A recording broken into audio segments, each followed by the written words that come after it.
We got insane reveals this chapter, including the named fruits of the God's Knights and how they work. And let me tell you, it's really dark for One Piece. Luffy attacks Loki. We get crazy Loki and Hirudean flashbacks, very telling. And we get even more proof that Loki is not the villain he's painted out to be, as I've been saying for a long time. So make sure to stay tuned for this crazy chapter. Chill the parking with it and smash that like button if you enjoy watching One Piece reviews like this one on the channel and want to keep them coming. Make this the video you join the ℂ𝕂𝔻𝔻 if you haven't already by subscribing and hitting that notification bell so you don't miss future One Piece reviews and updates. And now without further ado, let's jump into it, spoilers and all. So last chapter ended off with all those crazy nightmare children's drawings coming to life from the forest and attacking the school. We got Summers saying something random, namely, and I quote, "To know love is to wound one another," end quote. When I was reading this, I'm like, that's pretty random,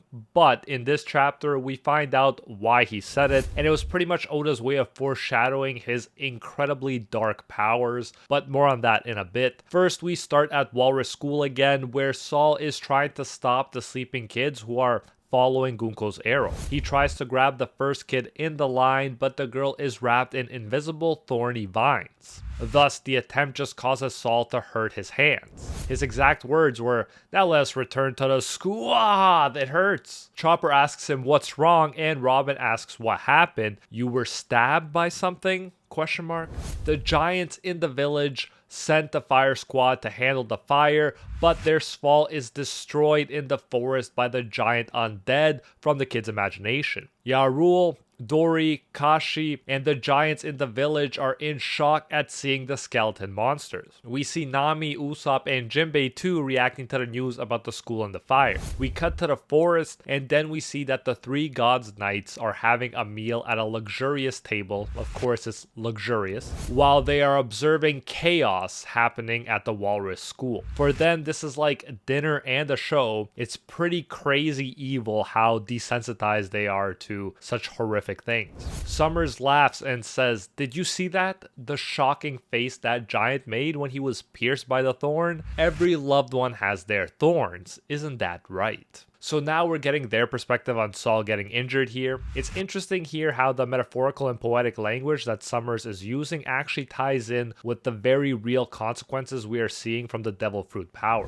Gunko says, and I quote, "Don't ask me," end quote, and it looks like she's not too well schooled in love. Summers then says, "What a sad woman you are, Gunko. Listen now, love is passion, the passion that will make you hug the thorns as it becomes more visible the closer you are. You just have to do this game with parents and kids. It doesn't get any better. The parents will hold their child close regardless of the thorns, and the kids will witness their worst nightmare in reality, watching their parents die up close as they let out their own screams. Here, we make murdering sensational," end quote. And wow, it just doesn't get much darker than that. So Summer's powers, which are about to be explained in more detail, but pretty much use people's love against them, and as he described, he takes pleasure in watching the parents die while trying to rescue their kids because of their love for the kids, and he takes similar pleasure in watching the kids see their parents die. This Summers is a casebook example of a messed up, twisted celestial dragon for sure, and his just desserts will be all the sweeter for it. As he's talking, we can see that some vines appear on his right arm. Then we see that Summers has the power of the Iba no Mi, and Ibara, by the way, means thorny flower in Japanese. We're told he is a thorn human. Despite how terrible they are and how terrible they're behaving, you gotta respect the gods' knights in terms of level of teamwork being used here. Gunko is the one pointing the kids' way with the arrow. She's making them walk the main road through the village, making giants feel powerless to stop them, while the sleeping kids and the manifestation of their nightmares are clearly the work of ℂ𝕂𝔻𝔻.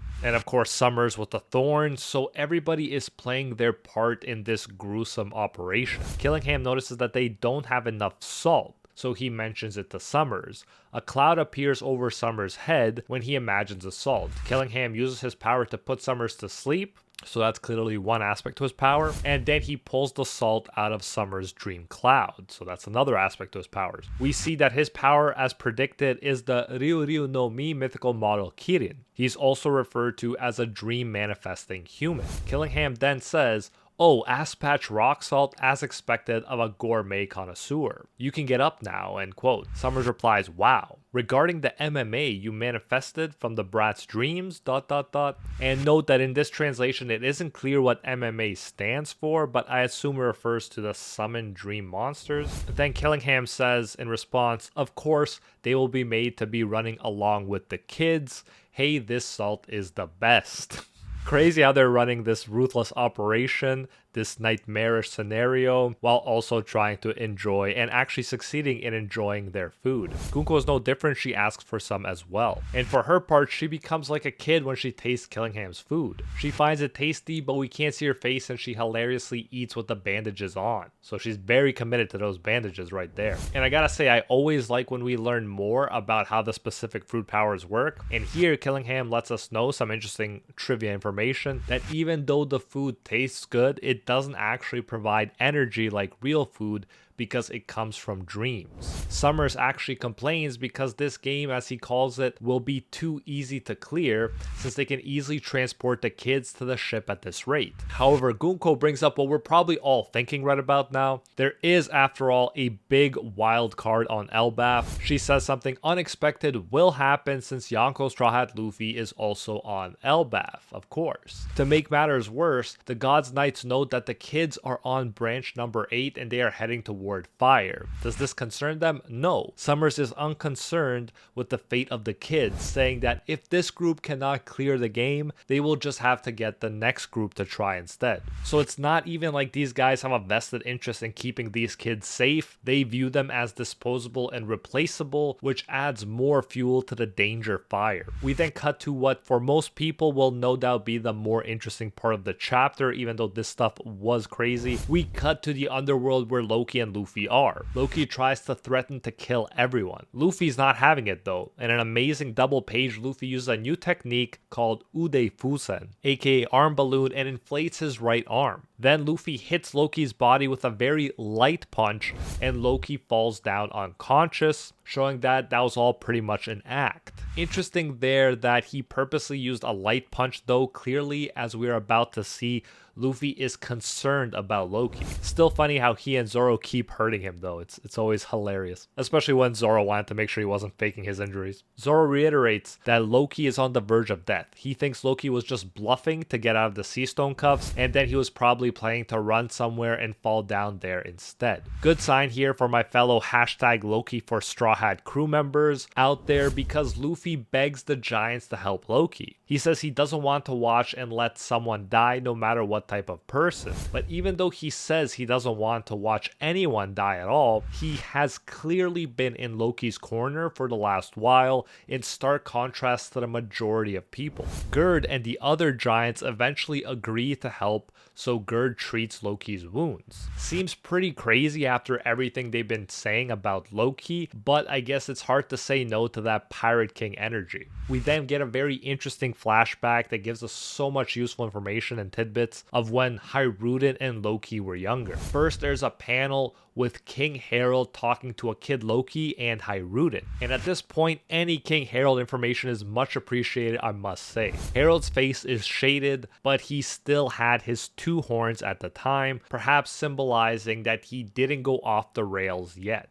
Perhaps this Harold was not the same hornless Harold that Loki supposedly killed. And by that I mean perhaps for whatever reason, he underwent a significant change between this point in the flashback and the point where he fought Loki, because clearly here he is not against Loki at all, as we are about to see. In the flashback, Hiruden looks similar to when we saw him in Big Mom's flashback. Loki was already taller than Hiruden at this point, and his eyes were covered with bandages too. Another interesting detail, clearly the bandages over the eyes goes way back. Hopefully we get a cool Gojo-esque reveal with his eyes or something, like that he is nerfing himself on purpose. I know it could be something else entirely, but I'm bored for more Loki hype personally. I absolutely love this character. And I must say, Harold's words here don't sound like the Harold we heard about at all. He says, "You both are my precious sons. I wish that you two will support ℂ𝕂𝕂 together hand in hand as my heirs," end quote.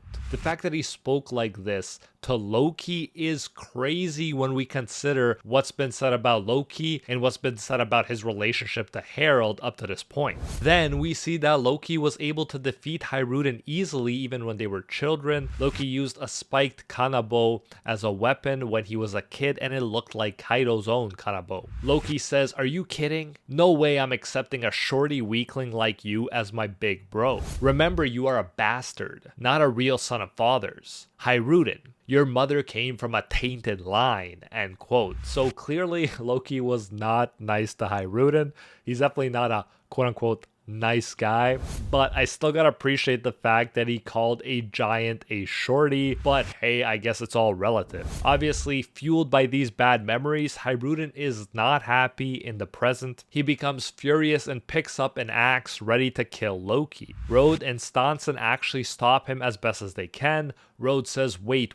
Stanson says, don't get ahead of yourself, Hiruden. Hiruden says, I have never once forgiven this guy. He spoke ill of my mother and slayed my father. Pretty good reason to not like someone, I must say. But Loki says, go ahead and do it then, you pathetic berserker. Kind of love this brother dynamic and looking forward to see how it evolves as the arc goes on. Despite how angry Hiruden is, Loki is calm. Hiruden is in shock when he hears Loki's words. Loki says, if you have time to be caught up in personal drama, look at the whole forest. Don't tell me even you really think that ... I wanted to kill father. End quote. Absolutely huge words right there. Clearly Loki is being the better ruler here because he's pointing to the fact that they got bigger fish to fry here than their petty personal drama. The gods' knights have to be dealt with, of course we know that. Beyond that, he hints at exactly what I've been saying. He didn't want to kill his father. He was put in a position, the implication is at least, where he didn't have a choice, and I am so excited to learn the specifics about this. At this rate, looks like we'll be finding it out sooner than later. But let me know your thoughts about this chapter in the comments, and if you did enjoy this video, then you won't want to miss this one that YouTube says you'll like. Link on screen right now. Like and subscribe for more One Piece. No break next week, and I'll see you in the next one.